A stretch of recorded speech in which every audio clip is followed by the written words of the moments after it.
Moi, je suis issu d'une famille très pauvre d'Afrique, mais qui s'était appauvrie encore plus avec la mort de mon père, qui est mort quand j'avais 6 ans. Et c'est là où on s'est retrouvé vraiment dans une pauvreté extraordinaire, parce que dans notre culture, quand un homme meurt, sa richesse appartenait à sa famille. Et la famille de mon père s'est accaparée de tous les biens de notre père, et on s'est retrouvé vraiment dans une pauvreté où on manquait même de quoi manger, ou des tiges d'allumettes, des choses comme ça. Wow. Oui, c'est parce que vous devez attendre que les voisins puissent allumer le feu et aller prendre quelques morceaux de braise pour venir allumer chez vous. C'est dans ce contexte-là que j'ai demandé à maman que je voulais réussir dans la vie, qu'est-ce que je devais faire. Et comme ma maman n'avait jamais été à l'école, elle m'a dit non, il faut aller à l'école. Donc je suis allé à l'école avec l'idée que l'école m'apprendrait comment devenir riche en fait. Aujourd'hui en Afrique, il y a de plus en plus de personnes qui sont millionnaires ou même milliardaires. Ça, c'est une information que tu connais. Mais ce que tu sais peut-être moins, c'est qu'on estime aujourd'hui pratiquement à 90% les personnes qui sont devenues riches en Afrique sans faire d'études. Les gens qui sont devenus riches aujourd'hui en Afrique en ayant fait des études sont très peu nombreuses. La plupart du temps, c'est soit des gens qui sont liés à la politique, tu en connais certainement, ou alors des gens qui ont gagné des fortunes sans avoir fait d'études du tout. Et là-dessus, tu as vraiment une liste très longue dans beaucoup de pays, des gens qui ont vraiment juste des parcours astronomiques, quoi. Le problème, c'est que la plupart du temps, ils ne disent pas comment ils ont fait. Ils cachent leurs secrets ou alors ne savent simplement pas communiquer dessus. Aujourd'hui, en exclusivité pour toi, on a un entrepreneur qui est super connu sur le continent africain, qui a la gentillesse de venir à Paris et avec qui on a une interview, qui va nous partager son parcours parce qu'il est vraiment parti de rien. Il a étudié comme toi et moi probablement, et il est devenu riche derrière en apprenant des secrets sur la richesse qu'il a condensé dans un livre qui s'appelle La chèvre de ma mère. Tu vois peut-être de qui il s'agit. Je te parle de Ricardo Quignama. Il nous a fait le plaisir de nous donner un entretien qui est super riche. Franchement, si tu as envie de changer ta condition, si tu as envie d'apprendre des choses sur la richesse, sur les finances, cette interview elle est faite pour toi. Et je compte vraiment sur toi pour ne pas avoir l'égoïsme de la regarder tout seul, mais de la partager autour de toi, à tout ce que tu aimes, même à ce que tu n'aimes pas, parce que ça va les aider quand même à changer leur quotidien. Donc je compte vraiment sur toi. Et si tu découvres la chaîne au travers de cette interview, sache que ici tu es sur Investir au Pays, une chaîne qui est dédiée à l'entrepreneuriat et à l'investissement, parce que je suis convaincu que ce sont les deux piliers sur lesquels les Africains doivent s'appuyer pour faire développer leur continent. Donc je compte sur toi pour t'abonner. Et la chose que tu peux faire aussi, c'est aller dans la barre de description pour recevoir gratuitement le petit livret que j'ai écrit intitulé 10 bonnes raisons de devenir entrepreneur. Mais je t'en dis pas plus, passons à l'interview.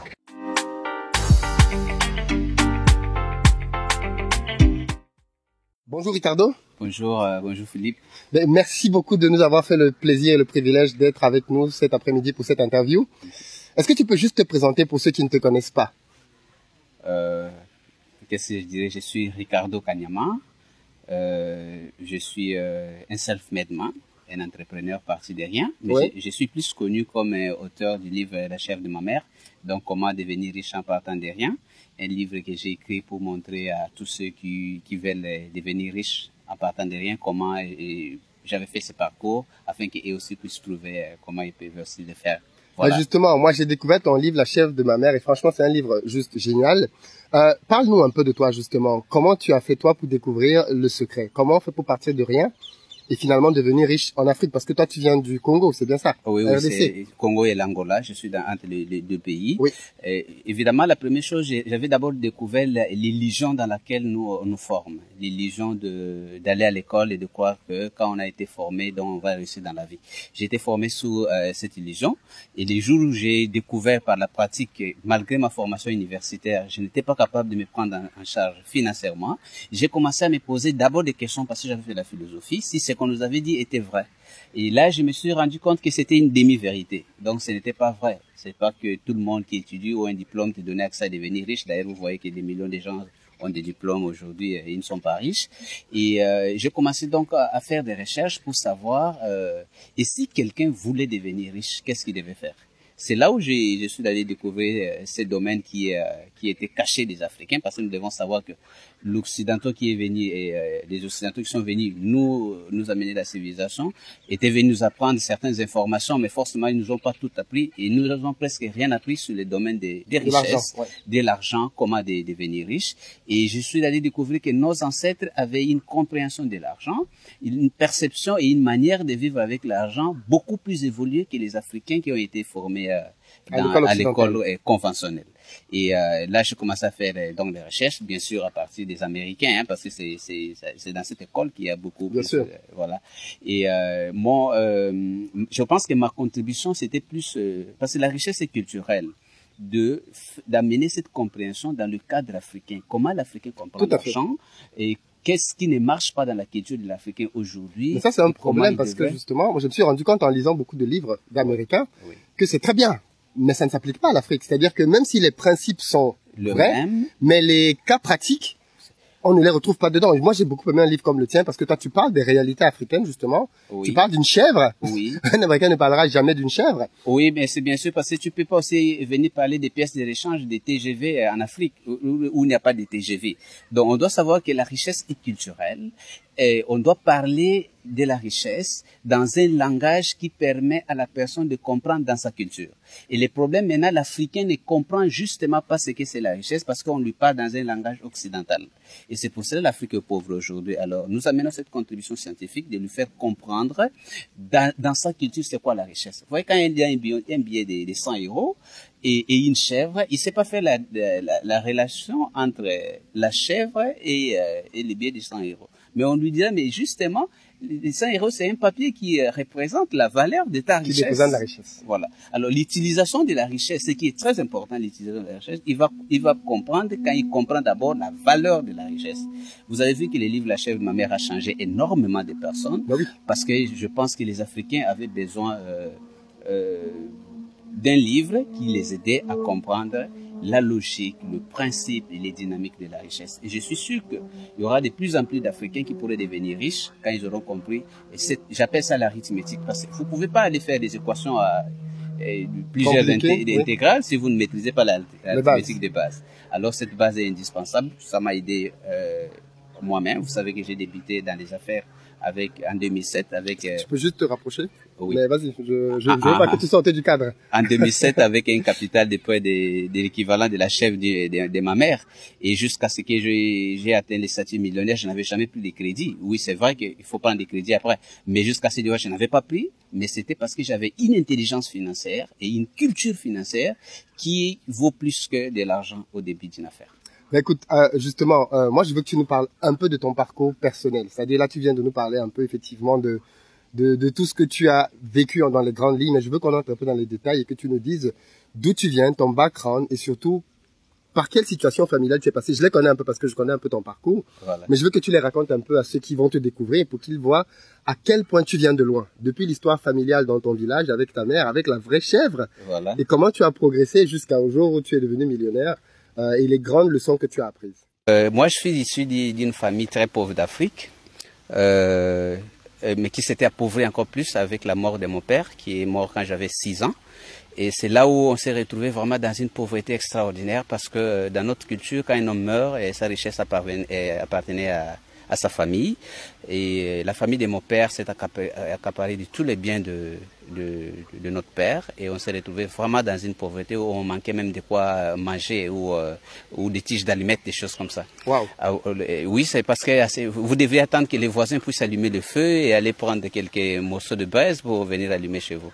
C'est dans ce contexte-là que j'ai demandé à maman que je voulais réussir dans la vie, qu'est-ce que je devais faire. Et comme ma maman n'avait jamais été à l'école, elle m'a dit non, il faut aller à l'école. Donc je suis allé à l'école avec l'idée que l'école m'apprendrait comment devenir riche en fait. Alors je suis allé à l'école. Bon, à cet âge-là, on ne se pose pas trop de questions et j'ai étudié avec l'idée que l'école m'apprenait comment devenir riche. Mais c'est lorsque j'ai fini mes études, j'ai commencé à chercher un emploi et je n'en trouvais pas. Vous savez, en Afrique, le chômage, c'est vraiment un vrai problème. C'est là pour la première fois que je me suis posé la question de dire, et j'avais 28 ans et j'avais un revenu d'à peu près 15 $ le mois. Je me suis posé la question, j'ai dit, mais est-ce que ce que ma maman m'avait dit, c'était vrai? J'étais quand même brillant à l'école et pourquoi je ne réussis pas financièrement? Alors je me dis, voilà, j'ai 28 ans. Je ne sais même pas me marier. Ma maman qui n'avait pas été à l'école nous avait quand même pris en charge. Donc, peut-être financièrement, elle était plus intelligente que moi. Alors, j'ai voulu savoir quel était le secret de ma mère. C'est là où j'ai raconté l'histoire de la chèvre de ma mère. Parce que lorsqu'on s'est retrouvé dans la pauvreté, avec la seule chèvre qu'on nous avait donnée, on a commencé à faire la pression à la maman pour tuer la chèvre. Et elle nous a dit, je ne peux pas tuer cette chèvre. Tuer pour la manger? Pour la manger, voilà. Alors, un jour, elle nous a dit, si je tue la seule chèvre que nous avons, alors nous resterons pauvres pour toute la vie. Mais si nous gardons cette chèvre, à la longue, elle peut se multiplier et cela nous aidera de sortir de la situation où nous nous trouvons. Alors, de sa décision de garder la chèvre, était né un troupeau de chèvres et c'est grâce à ce troupeau de chèvres que j'étais parti à l'école. Et lorsque j'ai commencé à faire les recherches sur l'intelligence financière, notamment avec Benjamin Franklin, Kiyosaki, et Clason et tout, je voyais que les principes étaient vraiment similaires aux principes de ma maman, que devenir riche n'a pas à voir avec la quantité d'argent que vous gagnez, mais avec ce que vous faites de votre argent. C'est comme avec la chèvre. Quand vous avez une chèvre, vous pouvez décider de consommer votre chèvre et de ne plus avoir un troupeau de chèvres, tout comme vous pouvez décider de garder la chèvre et de cette chèvre pénétrer un troupeau de chèvres. C'est dans cette logique-là que j'avais compris qu'avec l'argent, nos décisions, avec l'argent ou la richesse, peut faire en sorte qu'on devienne pauvre ou qu'on sorte de la pauvreté et devenir riche.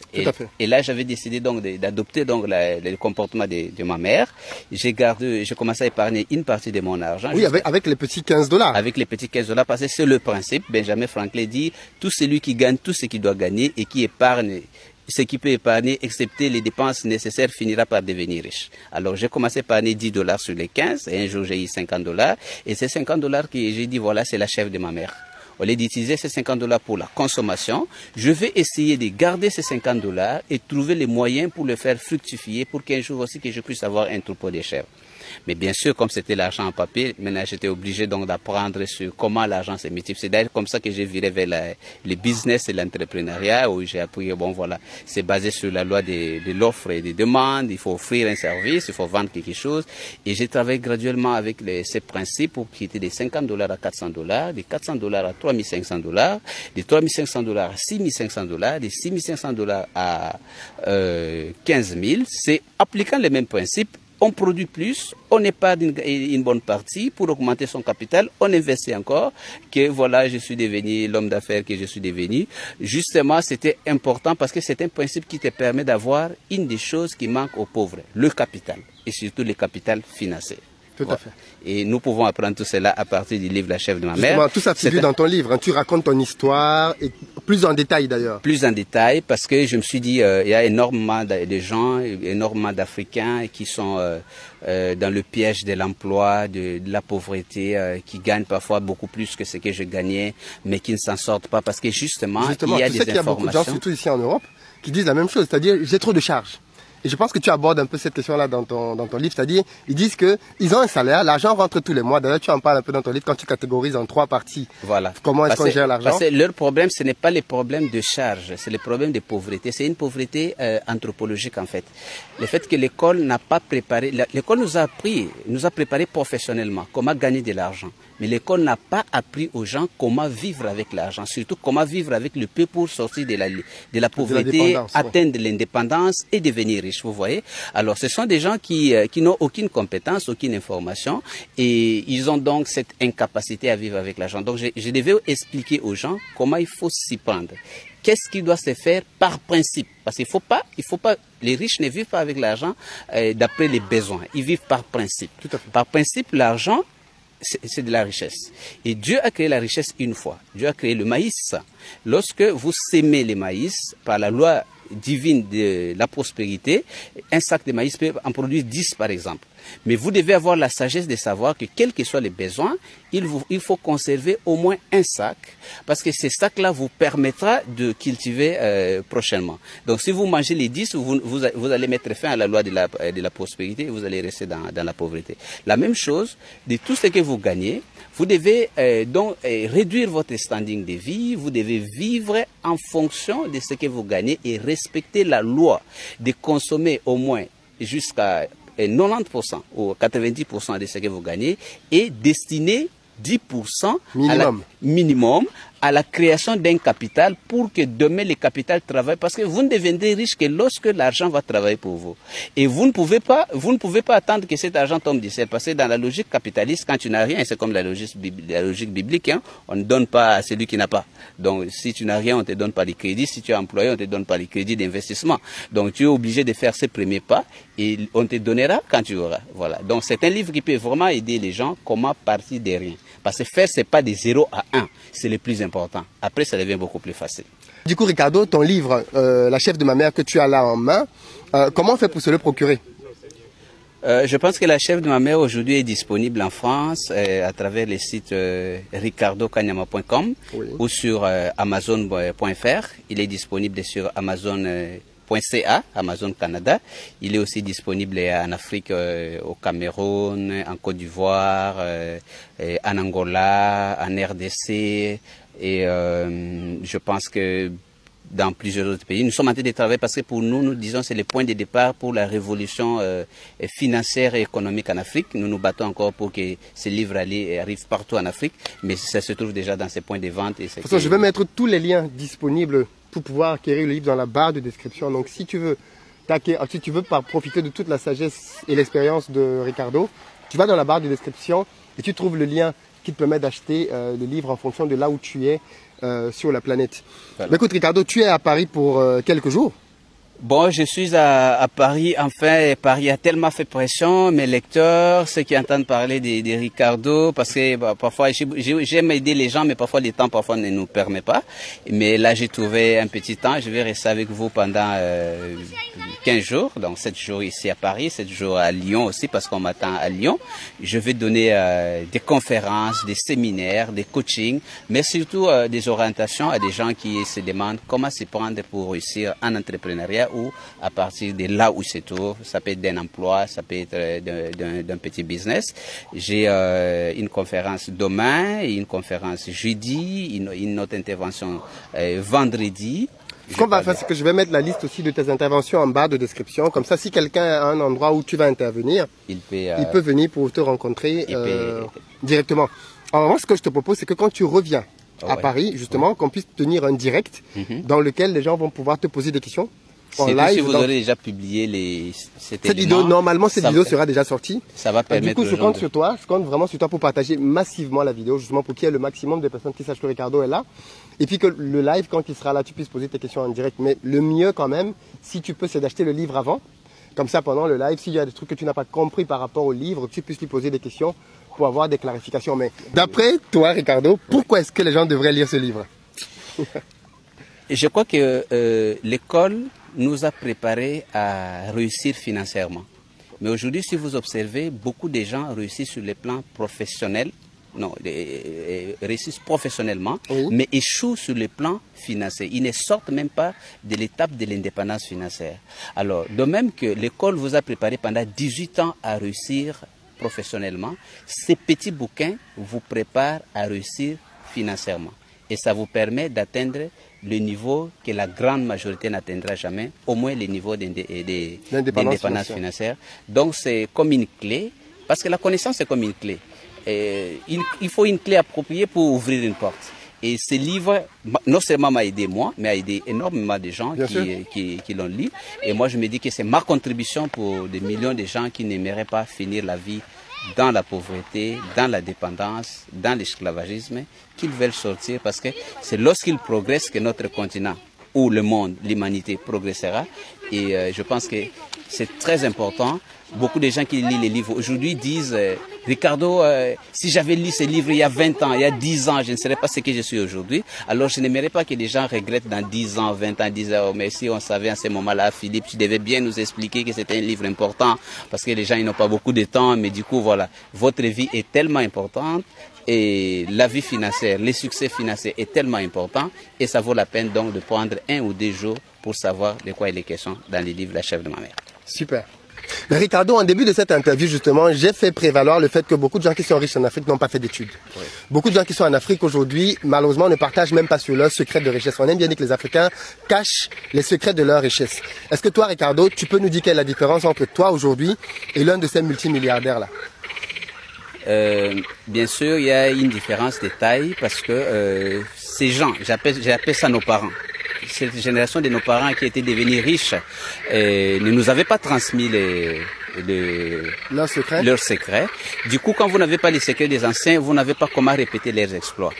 Alors, c'était dû à 2 choses. D'abord, l'Africain n'aime pas transmettre, il ne sait pas l'importance, comme les Américains font, de transmettre les secrets aux autres pour aider les autres à réussir. C'est une vieille tradition qui voulait que, voilà, quand un père connaissait les secrets, par exemple, de la guérison, il les cachait même à ses propres enfants.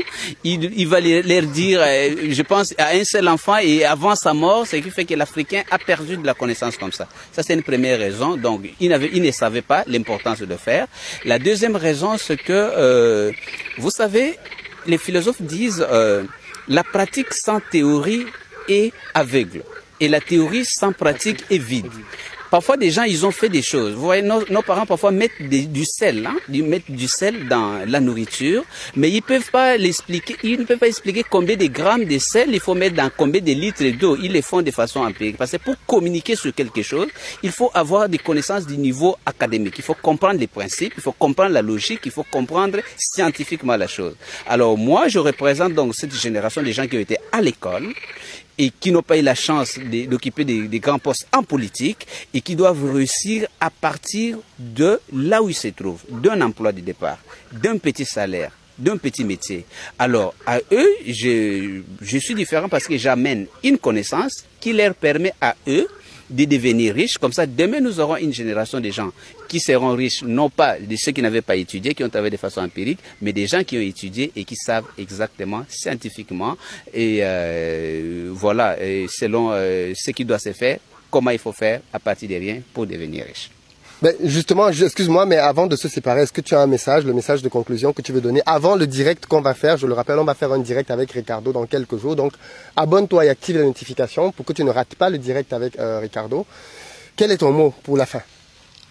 Je pense que moi, j'ai un message d'appel à la conscientisation de notre continent.